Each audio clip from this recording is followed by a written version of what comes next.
Thank you so much. ఒకసారి రండి, మీ పేరు? నా పేరు లక్ష్మీకాంత్ అండి. లక్ష్మీకాంత్ గారు, ఏంది పరిస్థితి? నేను చెప్పింది మీకు అర్థమై ఉంటుంది కదా. ఆయన ఈ 6 గ్యారంటీ స్కీమ్లో ఉన్న 13 ఏవైతే అంశాలున్నాయో వాటిని ఒక సీసపద్యంతో పోలుస్తున్నాడు. అంటే వాళ్ళు ఇచ్చిన హామీలనే వాళ్ళే అవహేళన చేస్తున్నట్టుగా అనిపిస్తుంది. ఏమనిపిస్తుంది మీరు ఇన్ని రోజుల పాలన, అంటే 5 నెలలుగా వస్తుంది దాదాపుగా, ఎట్లా ఉంది? వాళ్ళేమో మేము 14 సీట్లు గెలుస్తాము, తెలంగాణ ప్రజలందరూ రోజు పండుగ చేసుకునే పరిస్థితి ఉంది అంటారు. మీరేం చెప్తారు? కాంగ్రెస్ గవర్నమెంట్ గెలిచిన 5 నెలల్లోనే, అంటే 5 నెలలు అయింది, ఇప్పటికి కంప్లీట్ అయిపోయింది.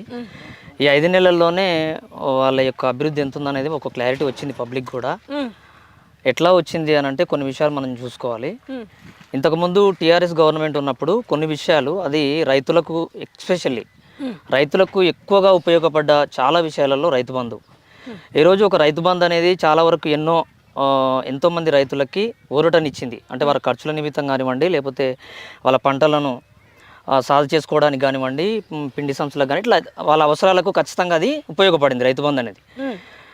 ఎంతగా ఉపయోగపడిందంటే ఈరోజు ఒక గవర్నమెంట్ చేసిన ఏదైనా ఒక కార్యక్రమం కానివ్వండి, ఒక పథకాన్ని కానివ్వండి, ఇంకో గవర్నమెంట్ దాన్ని పొడిగించిందంటే దాని అర్థం ఏంటంటే అది ఖచ్చితంగా ప్రజలు దాన్ని యాక్సెప్ట్ చేశారని అర్థం. ఇప్పుడు ఈరోజు రైతు బంధు ఖచ్చితంగా వాళ్ళు యాక్సెప్ట్ చేశారంటే దాని అర్థం ఏంటంటే దాన్ని యాక్సెప్ట్ చేయకపోతే వాళ్ళ గవర్నమెంట్కి వేరే ఆప్షన్ లేదు.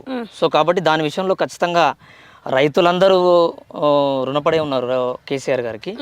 ఇక రెండో విషయం రైతు బీమా. రైతు బీమా విషయం అయితే నాకు తెలిసినంత వరకు మా కోడేరు గ్రామంలోనే ఎవరు చనిపోయినా వాళ్ళకి అది పార్టీలకు అతీతంగా ప్రతి ఒక్కరు ఒక ఆలోచన ఏం చేసేవాళ్ళంటే చనిపోగానే వెంటనే ఎన్ని ఎకరాల భూమి ఉంది, అంటే భూమి ఉందా లేదా అని అడిగేవారు. ఎందుకు అని అంటే భూమి ఉన్న ప్రతి రైతుకు రైతు బీమా వర్తించేది. గుంట భూమి ఎంత ఒక 2-3 కుంటలు ఉన్నా కూడా ఇచ్చేది. అంటే ఫస్ట్ వాళ్ళు వెళ్ళగానే వాళ్ళని ఏమడిగేవారు అంటే మీకు భూమి ఉందా లేదా. అంటే ఈరోజు మళ్ళీ నాకు తెలిసినంత వరకు అయితే ఇప్పుడు కాంగ్రెస్ గవర్నమెంట్ వచ్చిన తర్వాత కూడా 200కు పైన రైతులు చనిపోయారని మన పేపర్ స్టేట్మెంట్లోనే చూస్తున్నాం.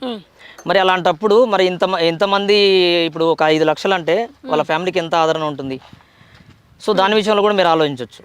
అలాగే కళ్యాణ లక్ష్మికి సంబంధించింది కూడా మీరు కొంతవరకు బాగా ఆలోచిస్తే కొన్ని విషయాలు మనకు అర్థమవుతాయి. ఏంటి అని అంటే కళ్యాణ లక్ష్మి ఎప్పుడైతే వచ్చిందో అది ఒక టీఆర్ఎస్కు సంబంధించిన పథకం అయినప్పటికీ కళ్యాణ లక్ష్మి వచ్చిన తర్వాత ఎవరైతే పేద తండ్రులను ఉండరో ఖచ్చితంగా అంటే అబ్బాయి వాళ్ళ అమ్మాయి వాళ్ళు వచ్చి కూడా వాళ్ళు స్పెషల్గా అడుగుతారు అంటే మాకు ఇవ్వాలి అని. అంటే ఖచ్చితంగా ఈ పథకం వస్తుంది, పెళ్ళైన ప్రతి ఒక్కరికి వస్తుంది అనే ఉద్దేశంతో పెళ్ళైన కానీ ఆ సమస్య అంటే అక్కడ సందర్భం వస్తుంది. అలాగే ఇప్పుడు మీరు ఇందాక అన్నారు కాంగ్రెస్ గవర్నమెంట్ వచ్చిన ఈ 5 నెలల్లోనే ప్రజలకు చాలా విషయాల్లో క్లారిటీ వచ్చింది. ఎందుకు అనంటే ఈరోజు ఒక అడ్మినిస్ట్రేషన్ కరెక్ట్గా పాలించే ఒక వ్యక్తికి ఎలా ఉంటుందంటే ఎట్లా అడ్మినిస్ట్రేషన్ చేయాలి, లేకపోతే ఊరిలో ఉన్న సర్పంచ్ దగ్గరికి వెళ్తే ఎన్ని వార్డు మెంబర్లు ఉన్నాయి, ఎట్లా వాటర్ ఇవ్వాలి, ఎంత టైం పడుతుంది అని అన్ని విషయాలు వాళ్ళకి క్లారిటీ తెలుస్తాయి.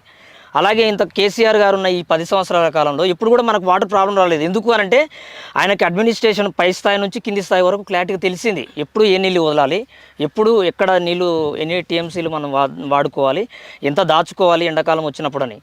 సో ఎప్పుడైతే ఈ కాంగ్రెస్ గవర్నమెంట్కి క్లారిటీగా తెలియని ఒక విషయం ఏంటంటే ఎక్కడ ఏది వాడుకోవాలి అనేది వాళ్ళకి క్లారిటీగా తెలియలేదు. సో అది మనకు స్పష్టంగా మనకు అర్థమైపోతుంది. సో కాబట్టి మేము ముఖ్యంగా ఈ సందర్భంగా నేను చెప్పేది ఏంటంటే మన నాగర్ కర్నూలు డిస్టిక్లో ఉన్న ప్రవీణ్ కుమార్ సార్కి మనం ఖచ్చితంగా సపోర్ట్ చేయాల్సిన అవసరం ఉంది. ఎందుకు అవసరం ఉంది, సపోర్ట్ చేయాల్సిన అవసరం ఎందుకు ఉందనంటే ఎంతోమంది నాయకులు తమ స్వార్థాల కోసం వచ్చి ఉంటారు, కానీ ప్రవీణ్ కుమార్ సార్ అలా కాదు. ఎందుకు అనంటే ప్రవీణ్ కుమార్ సార్ ఒకవేళ నేను ఉన్నతంగా ఉండాలి, ఉన్నత పదవులు నేను అనుభవించాలంటే ఆయనకు ఖచ్చితంగా ఎన్నో అవకాశాలు ఉన్నాయి, కానీ ప్రవీణ్ కుమార్ సార్ ఆ ఆప్షన్ తీసుకోలేదు. సో కాబట్టి ఖచ్చితంగా మనం ఆలోచించాల్సింది ఏంటంటే మన యొక్క పార్లమెంటు నాగర్ కర్నూలు పార్లమెంటు ఎంపీగా ప్రవీణ్ కుమార్ సార్ని గెలిపిస్తే మన అందరి వాయిస్ పార్లమెంట్లో ఖచ్చితంగా వినబడుతుంది.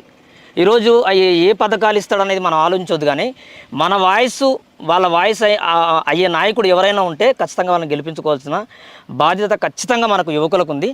ఎందుకనంటే ఎస్పెషల్లీ గురుకులలో ఖచ్చితంగా ఆయన విజయవంతమైండు. ఎందుకనంటే ఆయన గెలవక ముందే ఆల్రెడీ మనకు క్లారిటీగా ఆయన గురించి మనకు తెలుస్తుంది. కాబట్టి ఖచ్చితంగా మేము ఈ కోడేరులో ఉన్న లిటిల్ సోల్జర్స్ యూత్ ఆధ్వర్యంలో ఖచ్చితంగా ప్రవీణ్ కుమార్ సార్ని గెలిపించడానికి ప్రయత్నం చేస్తాం.